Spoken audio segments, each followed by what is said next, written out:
Nyawa melole ko misiana vevena c'est vrai que gadizia mle facile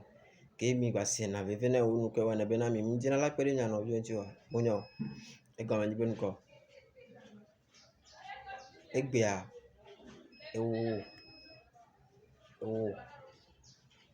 o chegale eso atamnyom daba nasio oli daba kiamede vio daba kiamede o metore li daba kiamede oli segame amekpena da menti nyawa meru ko kuna ngo mi mjina la pere mentiwa munyo misia munyo na vide la siode na no vio chana madu mbata pena ja ni la webe la vo awa ndi bena ne galasio ya i ukwera menentile ya me ata du no de ni la webe na i gawla bo kwa se go na donc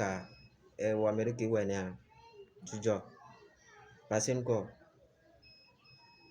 lo ma ole clan ele nyono tam nyom daba nyono le sono wele ne e ga popo adu limite amerique mu nyina ka to ka kwa avec ko ya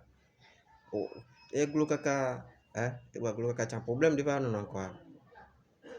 problème de va non encore nke cho glo be gamo na nsia no donc ma so sen fi na mi nyanto nya penser a ko ja ka bon